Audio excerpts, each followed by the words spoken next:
Hello. Hello, if you're hearing this is the Geek Games podcast, and if you're finding this message, it means we missed a podcast because we went through a portal and we ended up on Mars, and Sam? Sam, there's a demon behind you! Sam! Oh god. No, we're just messing with you guys. That was good. That was a good one. So if you're hearing this is a rainy day podcast, which means we missed a show because something came up. Sam ate some bad spaghetti last night, something like that. Or it happens, you know? What are you gonna do? I had a back surgery. These things happen. These things every happen. day. So today we're going to be talking about the movie from 2005 called Doom, which you may know because it's based on a video game series. Hoo boy. This movie is something else entirely. This is a movie. Let's start, Sam, with, did you enjoy watching this movie? Well, let me explain it this way. About halfway through the movie, I considered texting you and saying, hey, do you want to just scrap this and pick something better to watch? I think like halfway is when it gets really kicking. Like this is like halfway you're like, fuck yeah, this movie's good. I don't know, man. I think kind of the whole middle sequence is where I got kind of bored. And Let's I think say that was the problem. This movie is way too long. It's an hour and like 45 minutes. And it feels like 5 hours, really. Yes, it drags at points. And like there's just not enough action for how long it takes to explain certain things. And we'll talk about that. I remember seeing this movie with my brother. I'm not sure if we saw it in theaters, but I remember being like, this movie was really good. And then I was watching it and I was like, young Cody just had a different like view on like movie. Like if there was shooting and explosions, I guess young Cody was very content. Yeah. And I'm more like, now I'm like, man, this movie, it gets rough at points. Like it's... Well, right before I watched it, I was playing with Alejandro. We were doing Apex Legends, and he was like, "Oh, Doom, that movie's all right." And I was like, "Oh no, I'm excited to watch it." And then I was watching it, I'm like, "Alejandro, I don't think this is all right." Well, all right. I guess it's all right. It's not. I didn't have a good time with it, Cody. So it's not like groundbreaking, but. All right. So the movie opens up, and we find out that some scientists find a portal under Las Vegas, Nevada, that leads to Mars.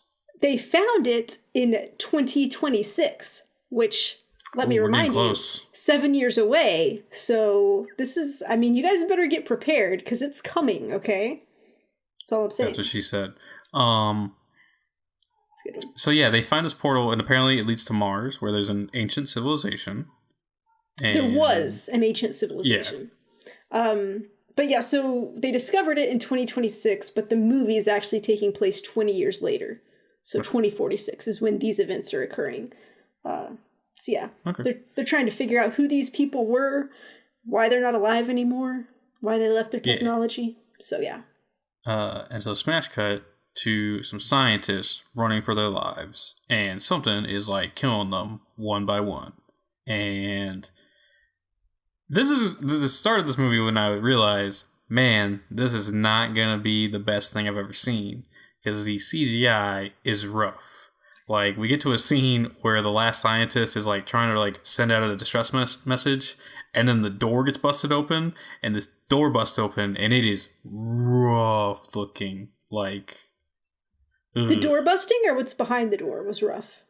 The door busting, like just the door opening, like the thing behind it, you kind of can barely see. So here's the thing: I am less concerned with like poor CGI and stuff like that. Like I'll let that stuff slide just because I'm like, yeah, it was back then. It's fine. That's what it is. Yeah. I just need to not be bored, which happens later for me. Let me say right here though, dude. So just one guy makes it to the room and like is closing the door, and there's this other lady running, and she's like, wait for me, and he's like, I'm just gonna shut this door, you know, like an asshole, I would say. Yeah. She gets her arm stuck in the door, cut off, It's a gross thing.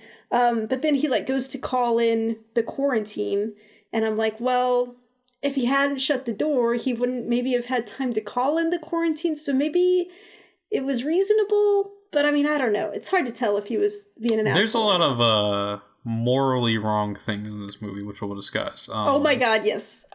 Yes. But which, one of the morally wrong things is how different The Rock looks. He's so young. He's just a little This baby. movie has a very young Dwayne The Rock Johnson sporting a sick shoulder blade to shoulder blade Semper Fi tattoo on his back. Yeah. And I was like, no reason for that character to have that other than you wanted him to, except for later in the movie. There is a reason later. It'll come up. They're Marines, and it's a thing, so it comes up. It's fine. And so we're introduced to this team of I guess they're like mercenaries almost. They're the lead Marines. They're lead Marines? Is that what they were? Okay. Yeah. They're not. And they're being called into the Mars place to extract data, get everybody out, and can use lethal force if necessary. Yes. Is what they're told, which is kind of strange. If you think about it, because there's a bunch of scientists there. Like, why would they need to? I guess because they didn't they don't know going in that there is. I feel like this is the spoilers. This is Doom, and there's demons. Okay, but I feel like this is the squad where if you send them in, it's because you need lethal force. This is what they're good at. These people are weirdos. That fucking, what is his name? Portman? Oh, yeah. Portman's a weird dude. I have so many problems with Portman just as a character. This movie is very dated because he makes a joke about she-boys and Yes, he's going on leave and wants to find some she-boys. And I was just like, what the fuck? Yeah, this is a dated movie. That they got away with that line. Yeah, it was really... So we're introduced to the squad, and they got all these cool video game names. As I think they're like, oh, we can't call them real names. Well, give them some video game names. So we got... Well, they get everyone... in these squads, they have their code names. Okay, but these are super video game code names, except for one of them. You got Duke, Mac, Destroyer, The Kid, Portman, which is the guy you just said... Which is just his last name. He don't have a nickname. Nobody likes him, so they didn't give him a nickname. Yeah, fuck him. No one likes him. And then... Goat. Oh, and Goat. And then finally, but not at all last, Carl Urban, a.k.a. Reaper. And That's a badass fucking name, man. It is a badass name. I love Carl Urban. Dread, one of my favorite movies of all time. So I was like, holy shit. Carl Urban was in this movie? Oh, see, I just don't even... I didn't know that. So I was like, holy shit. Can we talk about this now, just real quick, about Carl Urban? So, I was reading, apparently he's from New Zealand, and I think maybe that explains it, but sometimes, when he's talking, he just says things very weird, and I think it's his accent is trying to come out, and he's trying to not let it, and so, he'll just sound a little weird when he talks in this movie. In this movie, I have a note about how both Carl Urban and The Rock became way better actors because there are some line deliveries in this movie where you're like, that is no, that is so rough sounding. You just sound like you just yelled something for no reason. Yeah. So they head to the space station, but... Whoa. Okay, hold on. Okay, The Rock's name also is the Sarge, as it is. And so they're like, oh, hey, we're going, no leave, we're going to the Mars station. And he tells Reaper to stay behind, but there seems to be a reason Reaper wants to go, or there's something keeping him from going. There's he gives him an option. He's like, here, we're going to the Olduvai station on Mars, but we don't need you to go. Because obviously there's something traumatic that happened with Reaper up there that he doesn't want to deal with, or I guess he does, but Sarge doesn't want him to. And so Reaper's like, is that an order that I have to stay here? And Sarge is like, it's a recommendation. And so Reaper ends up coming because he wants to. So they get giant fucking weapons, which let's just talk about now. The weapon design in this movie actually pretty cool. They look like video game guns, and they're pretty cool. And so they head up there. They introduce us to one character. What was his name? Pinky? The wheelchair guy? Yeah, apparently. He looked really cool because he's just like a torso with like a mechanical wheelchair, like his body's attached to it. And it looks pretty neat.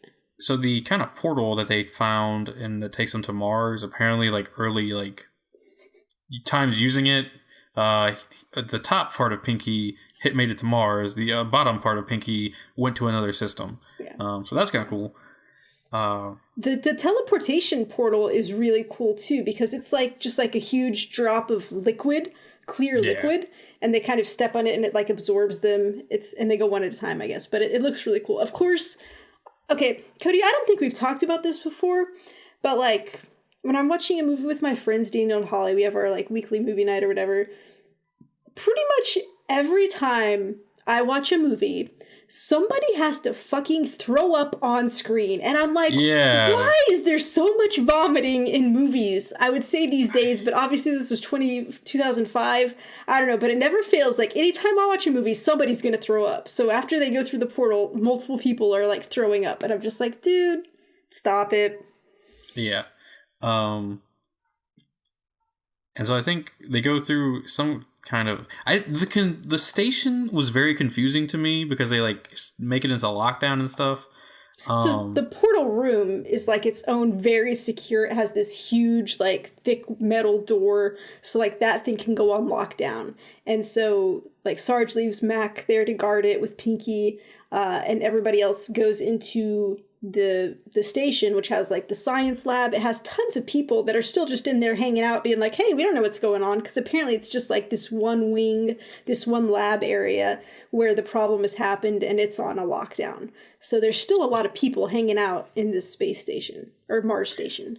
Yeah, and so this is when we're kind of introduced to a female scientist character who we find out is Reaper's sister, which I thought was a nice spin because they easily could have been like, oh, it's his ex-wife or something. And yeah, like, they were making it seem like they were going to be romantically entangled. Yeah. But yeah. And her name is Dr. Grimm, so you find out his name is John Grimm, which is why his name is Reaper. So. Oh, okay. I did not catch that. Cool. Oh, there was a line in it where she was like making fun of stupid Marines. That's in air quotes because she was like, is that the most original nickname they could come up with for you? Oh, okay. So, yeah. I remember her saying that, but I didn't catch it. Okay. Yeah. So they set out to start clearing out the lab area and all that. And so the sister's there to extract data for UAC, I believe. Yeah, UAC is the company. And so this is when we're introduced to like what's going on, and so there's a skeletal remain, and we found out that this is the alien species that was living on Mars, and what separates them from human beings, because they're very humanoid looking, is they have a 24th chromosome, and this 24th chromosome gives them like super strength and like super healing, and kind of just makes them all around badasses. Yep. Remember that for later on. Yes, and they're like, well, what could have happened to these people? Why are they not here? If they were such super soldier people, like, how'd they die, you know? Yeah, so. And, like, the skeleton is in a, like, pattern where she's protecting her young child, so everyone's like, what's going on with that? Mm-hmm. She should state that Dr. Grimm is actually a forensic archaeologist, and so she's studying these remains and trying to understand the civilization. That's like what she's been doing up here. And so through this, we kind of learned that what happened is Reaper and his sister's parents died. Her name was Sam. Samantha. Like cool people are named. Yeah. They died in one of the digs for the... I guess it's a city, right? That's what they call it. I don't know. Up the old device station, the archaeological dig up there. Yeah, they died in the dig very young, and so that's what kind of pushed Carl Urban's character to go join the Marines to get away from there. Is pretty much why. And he's pissed that his sister is still following in their footsteps after everything that happened. So. And so this is kind of like the most boring part of the movie because it's just all the guys like walking around the different areas. Like there's so much of them just like walking through dark tunnels, looking around with their gun flashlights, waiting for things to happen, and it was so boring. This is where I was like, no, I don't care for this anymore. I will say there was At one point they go into the genetics lab and there's all these animals in cages and they look kind of rough. Like they've been doing stuff to them, and it made me very sad. I was very unhappy about that. Yeah, and so to my knowledge, if I'm remembering this correctly, they find Dr. Codwell, who had made the call. Am I skipping something? Please let me know. Hold on, I just looked down at my notes. I wanted to call out one more thing that very much upset me. So Portman, Skeezy Portman here, that nasty guy that we don't like, when they first get into the station, where all those people who like live there and work are just milling around being like, what's going on? He goes up to these women and he's like, hey, this is a special quarantine. I'm going to have to conduct a strip search on all of you. So let's get going. And he's fucking disgusting. And what upsets me even more is like none of the guys on his squad like say anything to him or like pull him back and be like, cut it out, dude. Like none of them. They just like let him go. And I'm like, that's some fucking bullshit. And I get that it was 2005, and I get that they're trying to show us how bad he is as a person, but it just, it irks me very much. So, fuck that guy. Yeah. So, I actually have a note here about, I guess when Goat and one of the other characters are searching an area, something falls and scares him, and he says, God damn it, and then rolls up his sleeve and starts carving a cross into his arm, and I was like, what is happening? Like, oh no. Yeah, he's like so super religious that like he has to punish himself for doing that. And we're like, oh. So they find Dr. Codwell, they bring him back to like the infirmary area. I mean, you're glossing over. They find Dr. Caldwell. He's covered in blood. He's ripped his ear off. He's clutching the severed arm, which is obviously the arm that got cut off in the door when he shut the door. He's just like, he is not talking. He's animalistic. So yeah, they take him to the hospital room. It's the infirmary. That's what they call it. But then this seemed weird too, because like it seems like they're doing this lockdown. They don't want anyone in here, and then all of a sudden they've called this doctor, and they're like, "Hey, lady, come in here and check this guy out." I'm like, why would they just be bringing someone else into this dangerous situation? It seemed very suspect. I don't know. And I believe something like calls them away, like something happened. Why did they end up leaving Duke and the sister alone? I'm not sure yet, but. First, let me say, I think Duke was very sweet. I liked him. He was flirting with the doctor. Because, like, there's this really funny part where Duke was alone with Sarge, and he's like, Sarge, what's the deal with Reaper's sister? And Sarge is like, oh, it's this big emotional thing, their family, I don't want to get into it. And he's like, no, I just meant, like, is she single? And it was really funny. So throughout the movie, he's flirting with her, and it's very cute. While they're all split up looking for things, a couple of important things, Goat and Portman find this cylindrical it's like a cutout in the floor. It's a pit, and it has electrified walls, and Goat's like, this is a holding cell for something. We don't know what's down there. And then while Sarge and somebody are exploring, I don't remember who, they go to the armory where they find the BFG, which if you know from Doom, I always thought it was called just the BFG because it was the big fucking gun, but on the screen it calls it the Bioforce gun. So I guess that's technically what it's called, but later in the movie, Sarge does call it a big fucking gun, so... I don't know, but we see it. He doesn't take it at that point, but we see it there. I don't know why.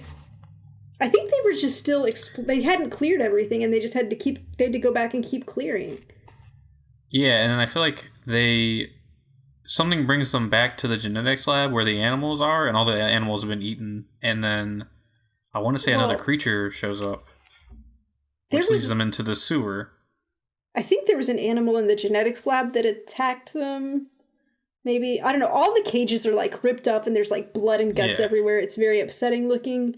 Then somebody, maybe Sarge and Destroyer are in the hallway and they hear something up in the air vents. It's a monkey. Destroyer picks up there. It's a monkey, but I guess it's like gonna attack him, so he shoots it. And that's when somebody else is... There was like... There's another creature that comes running through, and they all chase it down. Reaper said they saw something that was bigger than a human, and that's what they chase into the sewer.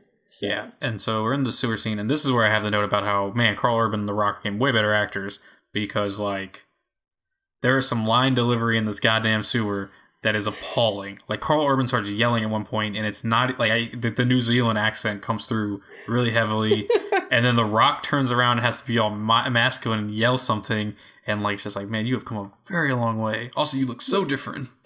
Yeah, this was also part of the boring part still. I was like, God, like... Yeah, because they're kind of like... They're just slowly moving through the sewer, and, like, the light... Like, the only scary bit... Because this is kind of like a horror action movie, because, like, there are moments where, like, there is suspense. But, like, the most suspenseful thing at times is that, there's not a lot of light, so if something shows up... So... They're kind of wading through. We also missed something about the kid apparently is a drug user, and Portman is his supplier.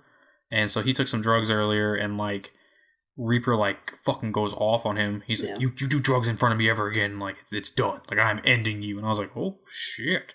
All right. Well, I mean, when you're in a situation like this, you need to know that your buddy's got your back. You can't have someone being, like, messed up on drugs. So. Yeah. And so the creature shows up again and knocks somebody into the water, and then spits out... Yes. And then, it attaches to his neck. It's like this long, like, tongue, but I don't know. It's like a tongue worm thing. But because then it detaches, and it's just there, and it's like a big, like, leech slug something. It's just disgusting is what it is. And it, like, fucks up his neck, and then it drops off into the sewer and swims off, I guess. Yeah, and so they bring him back to the infirmary, and, like, he dies, like, really quickly, and you're just like, oh, cool. That's already, this is where, like, we're like, all right, we're knocking him out one by one. Let's do this. And so he dies, and Sarge is like, all right, let's finish clearing out the sections, because this is when they go down to the archaeological dig. Oh wait, we should mention that the infirmary has a special nano wall instead of a normal door. Yes. So what this is it looks like a solid metal wall, but then you put in the code and open it, and it's like, it's translucent, but, like, you can see kind of stuff going on, and it's just like a membrane that you pass through. And then once you close it again, it turns back into a solid wall. So that's, like, I guess the secure stuff that they need for that area. I don't know. Duke is nervous about it because he doesn't want things to get cut off going through, you know. Yeah. And we should make note that at this point, Mac has been called down, that he ends up leaving Pinky with a gun and a couple grenades. And Sarge is like, nah, Mac, you come down here. We need your help now because they lost Goat. Mm-hmm. And the thing is, these grenades that they leave with Pinky, they're like some epic whatever that'll just destroy the whole thing. And he's got orders that if anything breaches the wall or the door to get in there, he's supposed to blow up that grenade to destroy the portal so that nothing can get through to Earth. And this is where Portman starts freaking out because he's like, hey, if they destroy that portal, how are we getting home? Mm-hmm. So the team spread off, and I believe it's Destroyer and Portman are together, and then Reaper, the kid, and Mac all go down to the archaeological dig. And man, Mac does not last long because Mac gets his fucking head punched off by the creature. And I was like, holy shit! Like, straight decapitation. He turns around and he looks up and just whack. And I was like, whew, all right, well. Sucks to be him. Yeah.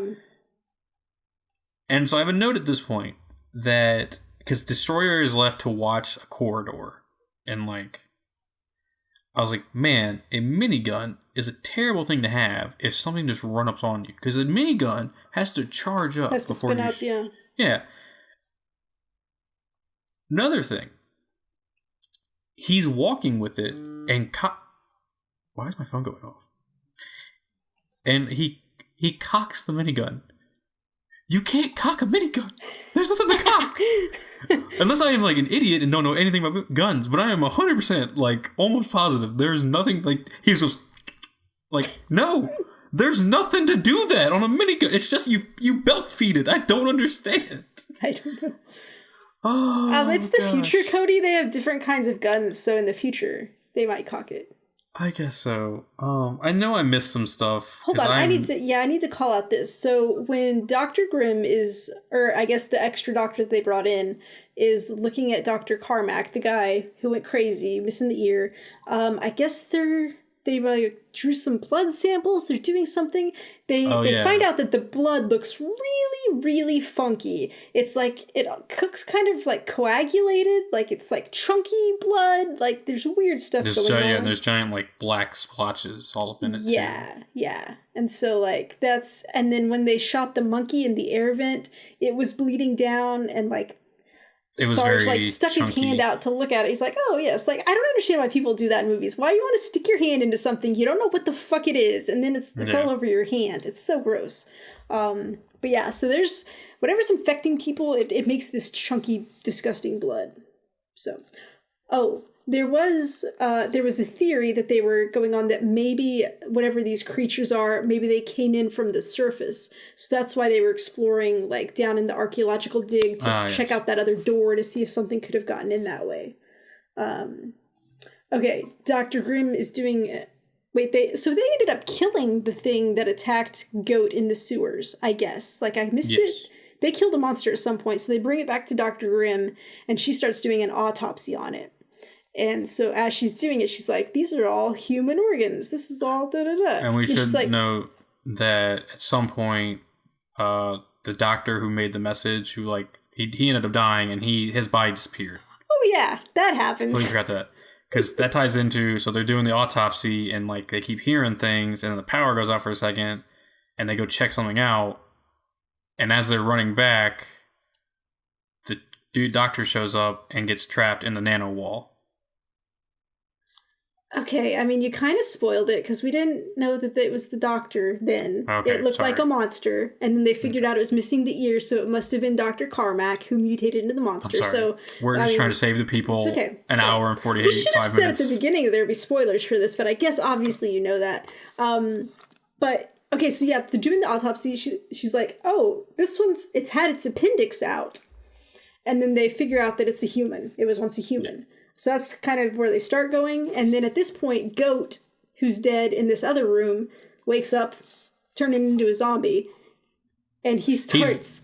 He's not quite there yet. Like, he knows it's coming. And so he starts banging his head against this glass wall. And he keeps doing it until he kills himself. Because he knows and he doesn't want to turn into a zombie.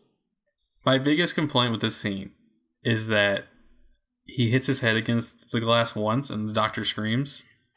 And like, all right, you're good. You screamed the one time. No, he keeps hitting, and and it's not like a continuous scream. She's like, she does it again. Like bang, every time she screams again. And it's like, stop doing it. Like you did it once. Overacting. Like, come on. Yeah. And so I think does Portman die around this point after? Okay, because Portman is like, hey buddy, I gotta go take a shit. I'm like, dude, this guy is just like a mess. So he goes into the bathroom and he disconnects from like the radio service and somehow hacks into like Back to Earth, like the main service, and is calling for reinforcements. Because he told Sarge they should call for reinforcements, and Sarge was like, no, we're the reinforcements. We're not getting anyone else down here. So he calls for help. And then while I don't think he's actually using the bathroom. He's just sitting on the toilet, and a monster comes and gets him. Monsters in this movie a lot like to do like the kind of Hulk thing where they pick somebody up and just swing them back and forth. Yeah. Like, that happened multiple times in different situations. So, I don't know. I guess it's their go-to move. Let's see. I would know that the creature design isn't bad. Like, with the kind of zombified people looks really good. And then the kind of like main creature is actually pretty good looking in my opinion. Like it's not the worst. Like it could be It's fine. And then next up I just have what the fuck was that fight? Because the monster, the giant big bad guy, comes and attacks Destroyer. And this is where my point is, you have a fucking minigun, you can't shoot that fast when something charges you. Like So yeah, Destroyer and the monster have a giant fight, and like... Oh, this is when they fall down into the holding cell. They fall down in the holding cell, and like... It's a fight. It was a pretty good fight. Yeah. But what the fuck is going on? Is Destroyer a superhero because he's getting his ass kicked and he's still going? Well, and he's getting electrocuted a lot because, like we said, these walls have electricity running through them. And so he keeps getting shocked, but he's like, fuck it, I can handle this. And then he ends up getting like this big pipe and jamming the monster against the wall. But like, I mean, I guess he has gloves in, but I feel like he would be getting electrocuted also because it would be a conductor. So I don't know. My main thing was how like the pit's pretty fucking big. So like the first initial drop, I was like, oh, he's like dead. Like that's it. And then he gets up and they have like a 10-minute fight with the monster, and I was like, what's going on? Is we're introducing superheroes into Doom? Like, I'm so confused. Destroyer was a badass. What are you gonna do? He went out like a badass. I'll give him that. Yeah. I have another note here. There's a lot of things that does not make any sense in this movie, and as a kid, I just looked way past it because I was like, "Fuck yeah, shooting and monsters, and it's so cool." Oh, also, go ahead. Sorry. You go. Because the next thing is like a big movie point. Okay, I was going to say, in that fight in the holding cell, because I guess there was, monitoring equipment for different things. There was like a big like computer monitor attached to some cords, and Destroyer like picks it up by the cords and is just like swinging it around and then smacks the monster with it. I'm like, how fucking sturdy are those cords that he can swing this monitor? And it was just crazy, but it looked cool. So yes, I think a lot of this movie is, hey, it makes no sense, but it looks fucking cool. Yeah. I had written a note. So when they were down in the archaeological dig area, Reaper opened like this little window shade to look out, and it's like the Mars landscape, but it looks very much like the landscape when you first get outside in the latest Doom video game. Oh, okay. Like it looks really close to it, and it's like, oh yeah, I remember that. So it was pretty cool that it looks so similar. So around this point is when like Sarge is just like, all right, fuck this shit. Let's get the data. Let's get out of here and all this. And so Reaper is talking to his sister, I believe, about what do you think is going on? Like, what is this like? And we find out that they were running human tests when they were not supposed to be. And well, I mean, that's an iffy statement. They're not supposed to be. Like, I think they were supposed to be. It was just hush hush. They didn't want people to know what they were doing. And so they took an ex-convict and injected him with the 24th chromosome. A murderer. Yes, and that turned him into the creature that has been running amok. And so there's a line here that, holy shit, I don't even know how they came up with this one, but it's, well, there's 10% of the brain that has never been explored. And so some people say that 10% holds the soul of the human. Yeah. And I was like, what the fuck did you just say?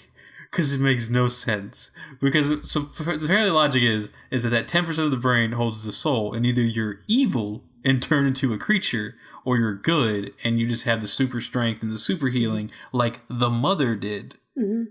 And I was like, okay. Well, and the thing that she's saying is that this monster, currently the creature, the murderer guy, he can read that 10% of you. He can read your soul and know if you're going to be one of the good ones or the bad ones, because he's only attacking the bad people who will turn into monsters like him. He's just straight out killing, not infecting anyone who's like a good person. So it's an interesting concept. It is. And so at this point we have Sarge, Reaper, his sister, Duke, and the kid all left.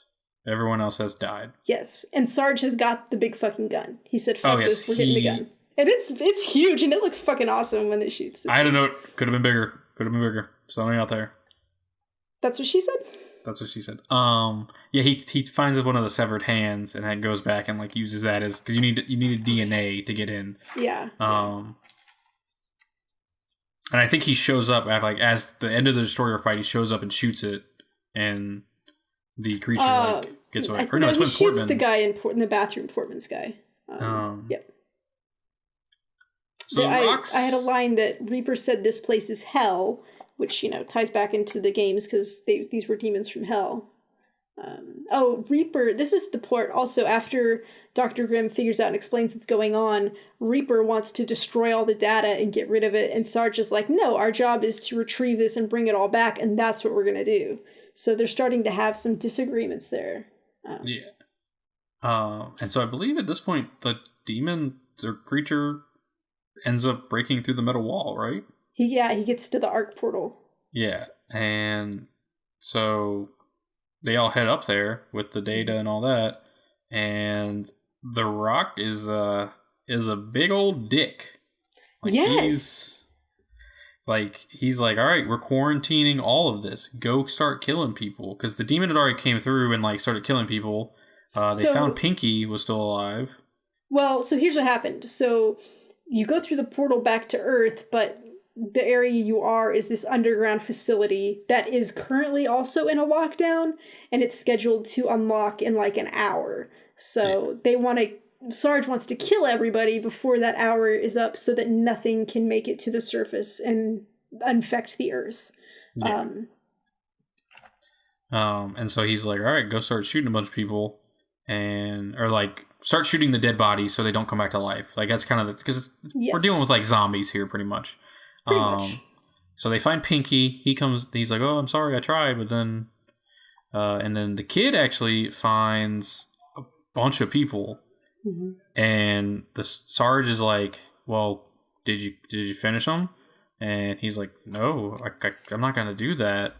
And he's like, there's no room for insubordination. And the kid's like, I'm not going to go shoot these people. And the Rock just flat out pops 2 in the chest and kills the kid. And like Reaper is pissed. Like he like is like crying. He's like grabbing him. He's like, it was his first mission. What are you doing? And like, I was like, okay. And I was like, Carl Urban gonna fuck the Rock up later. And so I think the creature ends up showing up at this point. And yeah, well, here's the bad part, okay? So Duke gets attacked by the creature and like pulled down through a floor vent, and he's gone. And it's just like, man, I like Duke. I wanted him to end up with Dr. Grimm. I wanted it to be like a nice little thing. And for the whole rest of the movie, I was like, wait, Duke's gonna come back and like surprise us. He's still alive and it'll be fine. No, he doesn't show up. Yeah. And it's just like, man, that sucks. So in that attack, as the creature ends up attacking them, and so Duke dies, Sarge gets dragged away through one of the nano walls, and you're kind of like, oh shit. And in that process, Carl Urban I think he got hit by a ricochet because he was shooting at the nano wall, and it kind of like hits him. Like, he's also fucked up because the creature attacked him. And it's like, all right, this isn't looking good. And so like he's trying to get his sister out of there, and like he's realizing he's going to die. And she's like, you're a good person. I believe that the 24th chromosome will work on you. Like, I know how good of a person you are. And he's like, all right, but if that thing busts through, here's a grenade. And then she's like, okay, I'm going to inject you. He's like, put one in my heart and in my head, and gives her a gun. And it's like, all right, you're going a little fucking overboard now, man. Well, he said, you don't know the things I've done. So he has stuff that he's done in the past that he's obviously not proud of. We don't know what it is, but, you know. And she's like, I know you. I know you in your heart. So yeah. So she injects him, and holy shit, the best part of the fucking movie begins. Agreed. Because it turns into the actual Doom fucking video game, and we go first person. I love this. This is my favorite part of any movie ever. Like, it's so over the top. No. Not ever, okay. It was great in this movie. Best part of this movie. It is so over the top and stupid. And like... And it's super gory. Like, he's like exploding people's heads and stuff. I'm sorry, monsters. Pretty much, like he's a good guy. He's only killing. He's shooting like all the people who have turned and like stuff like that. Yeah, but it's super gory. He's going around doing stuff. The chainsaw comes out and and then it's like there's like a boss fight, pretty much, right? Because Pinky has turned into a creature. He doesn't look like any of these other creatures. He's like just this like. How would you describe him? It's almost like how I imagine like an alien dog would look. Like, if you've seen the new Predator movie, like it's like an alien dog, like the upper part, but there's no bottom part because obviously he's in a wheelchair. Okay, I would have said more like a slug that can stand upright and it just has a mouth full of teeth and that's all it is at the top. Yeah, that works too. Yeah. But he's still attached to the wheelchair. Yeah. And so he's fighting him for an extended period, and it's a pretty cool fight. Yeah, like this entire, like, bravo, because, like, if a Doom movie was made today, this would not have happened. No. But because it's 2005, they were like, fuck it, we get to do what we want. We got the budget, let's do it. Like, fuck it. And they had cool music going during this sequence, too. Like heavy metal. You're just... Oh, I love the scene so fucking much. Like, it's fantastic. So That's where the movie got good again. I was like, okay, this is great. I like it. Sadly, though, we can't stay in first person, so they end up go back. And so he's looking for his sister, and I believe he stumbles upon Sarge, and he notices Sarge has the bites on the neck, meaning he's been turned. And they kind of have a little like back and forth. And my favorite line in this entire movie is how much you still got in the clip, how much you still got. And like Reaper like looks and he's like, half a clip. And The Rock, he's like, how about you? And The Rock's like, one shot. And I was like, I don't know, I like that for some reason. I was like, this is all right. Like, you know you're gonna fucking kill each other. But were you about to say something? Oh, just Sarge takes his shot and misses, and I guess Reaper can't hit him enough to do anything. So they run around and they fight for a little bit, and then, you know, Sarge doesn't have anything, so he just like comes out and he's like, he takes off his ammo belt or something, and he just stands there. He's like he's ready. And so Reaper still has bullets, but he's like, no, we're gonna do this like gentlemen. And he puts down the gun, and they're just gonna like fisticuffs it out. And I'm like, no, that's not how you do this. Take advantage, you just shoot him when he's unarmed. That's what you do. This is not the time for that. Oh, I'm sorry. This is where it's important, because Sarge comes out, he takes his stuff off, and he goes, Semper Fi. Oh, and yes. That's what spurs it on. Because the thing that happened at minute 2 of this movie finally gets a fucking payoff at minute like 140. Oh my god. So they have a pretty good fight sequence. Yeah, they're getting tossed around because they're both superhumans now, so they can take it. As the fight progresses, Sarge, his face starts kind of turning into the creature, the vampire-looking zombie thing. Before it started, he like clenched his fist, and the like glove he had on like ripped as if like claws were gonna come out. I was like, okay, cool. There's a really cool thing where like, I don't even know where the bar came from, but like it's like a rebar thing. Like it's just like stabbed. So Reaper had him like pushed against the railing of these stairs, and like had one of his arms trapped and had his head, and was trying to like get him wrapped in here so he couldn't move. But Sarge was so strong that he just like ripped the whole metal railing off the stairs, and so he had this rail with him, and so he just wrapped it around his arm like some brass knuckle iron gauntlet thing. Yeah. And so he's punching him with that, and then at one point, something happens, and it ends up having a part that's like sticking out. So it's like a little knife part too. And he ends up stabbing it through Reaper's hand. Yeah. And then this Reaper, like, he's like holding onto it so that they're like firmly attached. Yeah, he's trying to keep them like close together. Yeah, but he activates the portal back to Mars. And so he gets... so the portal starts sucking in Sarge. And so it's sticking through his hand, and in the most badass fucking thing, he's like going... Reaper has like a line to him, and I forget what he says, but he fucking like just uppercuts the rebar out of his hand, and like you can see it just go up.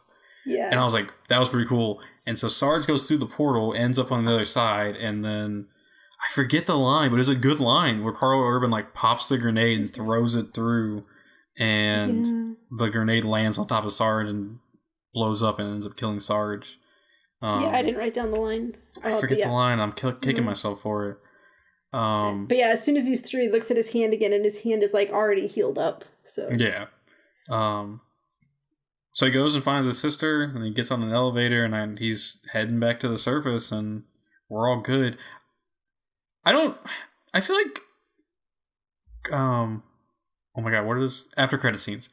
I was like waiting for an after credit scene because like there's like 4 minutes of credits for this movie, And I was like, all right, this is going to after credit scene. And then there was nothing. And I was like, I feel like this could have been one of those movies where they had an after credit scene. Might have been before that really started kicking off as much. Well, because the original X-Men movie came out in 2000, didn't it? Did it have one? I think it did. I didn't know if, like... I don't know. I didn't know I know, like, Marvel... The official Marvel movies started having them, but I don't know if stuff... I'm sure, I mean, stuff did. Like, Ferris Bueller's Day Off had one, but, like, it wasn't as common. So I don't know. Yeah. The credits were really cool, though. They have a song by Trent Reznor playing, and it's looking like a video game where it's just, like, going around and there's a gun, and it's, like, shooting people's names in the credits. I do have some fun fact trivia. One of them is... if you'll notice in the credits, some of the names get shot and some of them do not. And so it depends on if their character was killed during the movie or not, whether their name gets destroyed. So that was cool. Okay, other trivia. The Rock was offered the lead role of Reaper, but he chose the role of Sarge because he thought it was more interesting. Okay, so, all right. That's cool. I can't imagine somebody else playing Sarge. Although, actually, I think one of the trivia is, like, they considered Vin Diesel for Sarge. Oh, yeah. Very different movie if it had been him. Yeah, well, you know what's funny is after I read that, I was thinking, I just couldn't process. I'm like, what does Vin Diesel look like again? And it took me, like, I couldn't figure it out. And I was just like, I don't know. It's like sometimes your mind just has a little brain fart and you're like, all I can picture is The Rock. I can't picture what Vin Diesel looks like. They're both bald, so... They are. They're kind of similar looking. A little bit.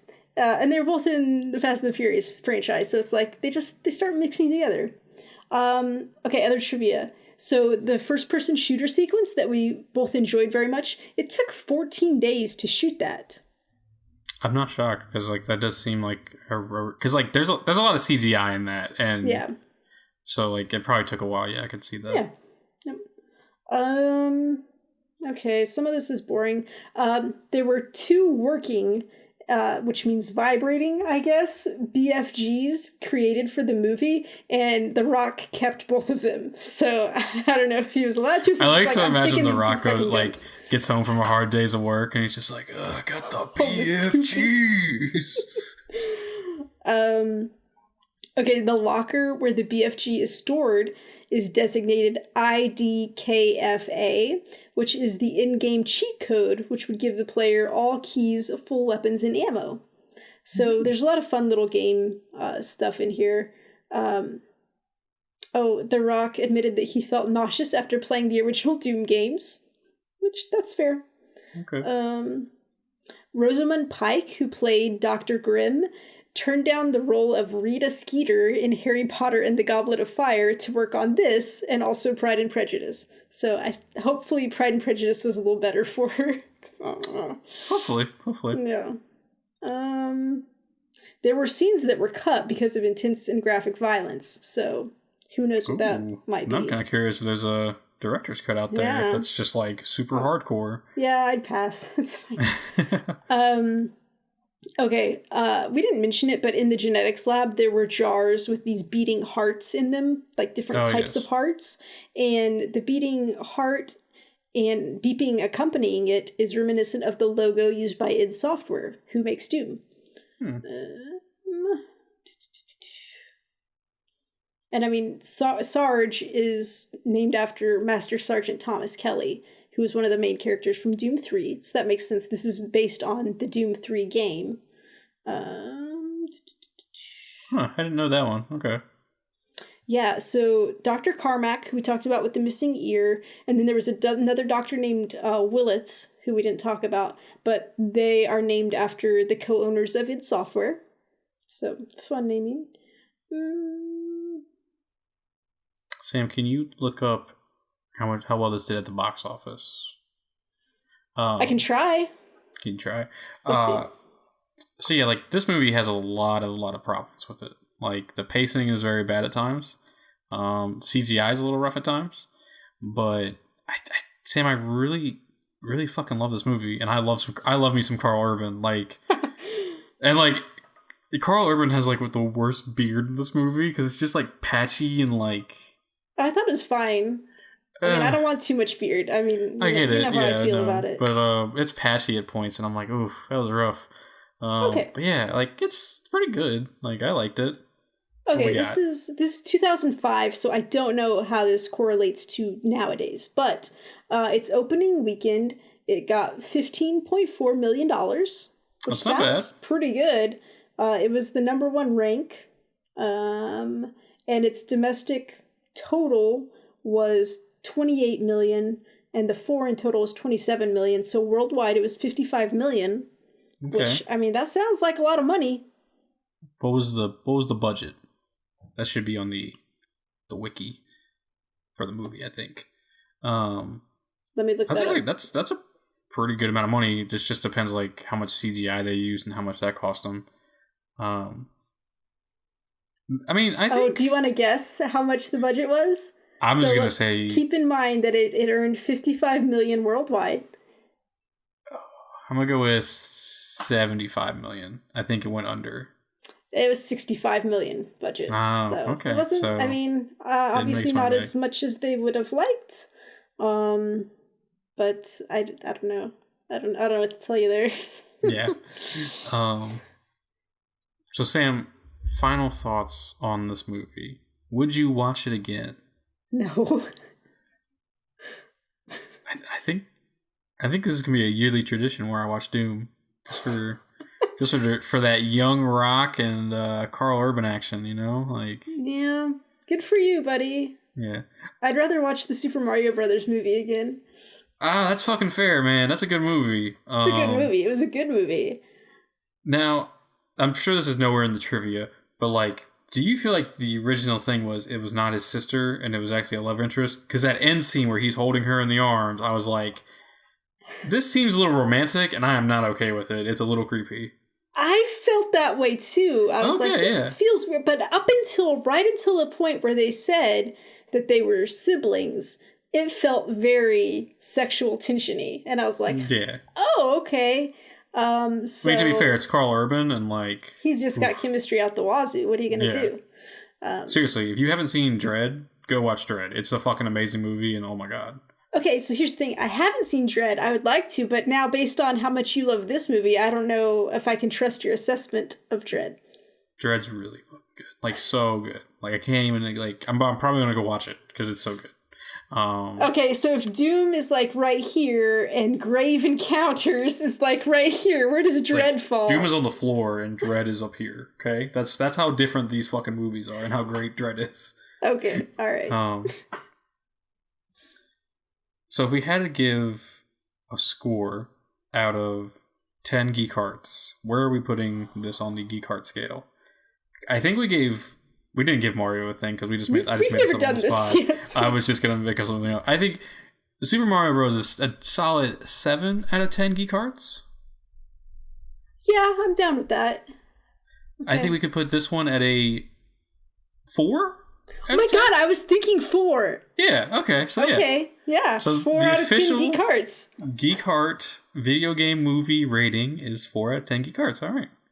Okay. You fucking did it, man. Good job. Okay, so here's the thing. We need to catch up, though, because we've rated this now. We've rated Mario. We didn't rate our Tomb Raider movie. Good point. Did we give half hearts, or is it only whole hearts? We can give half hearts. I think we give that one an 8.5.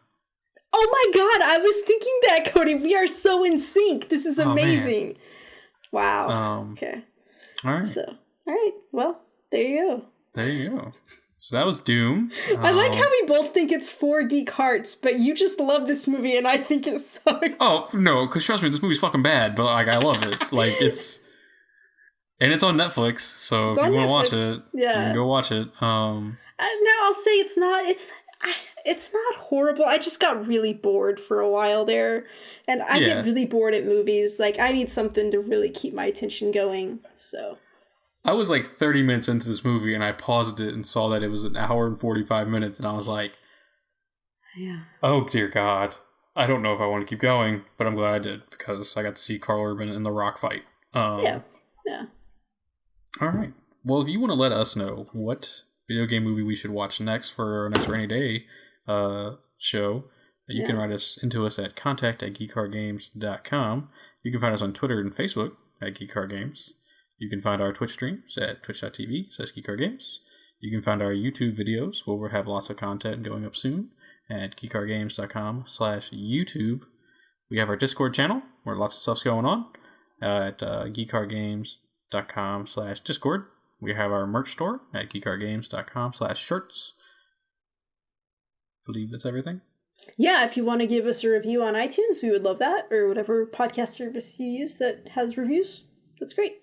Yeah, actually, so I got an iPhone, and so I can finally look at iTunes, and we got 6 5-star reviews. So thank you guys so much if you left a review. Oh my God, that's amazing. And yeah, so definitely leave a review if you can. It gets our podcast out there to more people, and we appreciate anyone you do.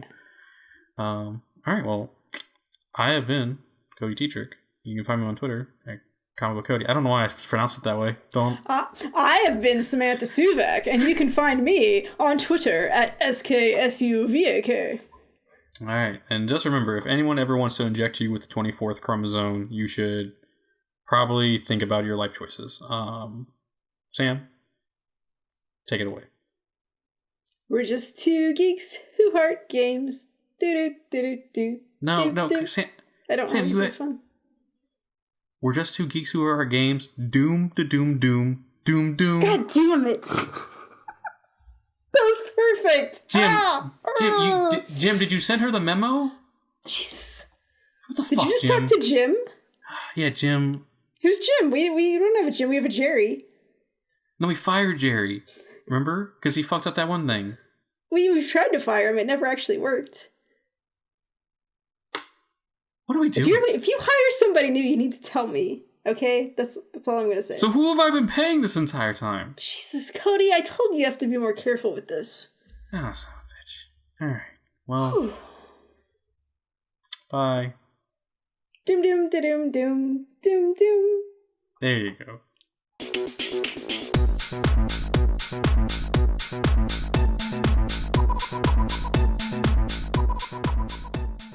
Yeah. Also, cool thing I found out, my mic goes higher than I thought. Fuck yeah! So it's on like level with me. Oh, awesome! I was like, oh, cool. That's a good thing to know. Because I was like, I like grabbed it and I like grabbed the ball. That's what she said. Yes. The fucking thing like shot down. That's what she said. And I was like, oh, this is really fucking long. Okay. That's what she said. Sweet. Then I guess I will make this a little longer. You're just crying now. I hope you're recording this. I am. Good. And I was like, sweet. So that'll be good. 1, 2, 3, clap. Okay. All right. We should be good. I wanted to make a joke about how no one's ready for the clap because it's an STD, but. Oh, that was great. Thank you.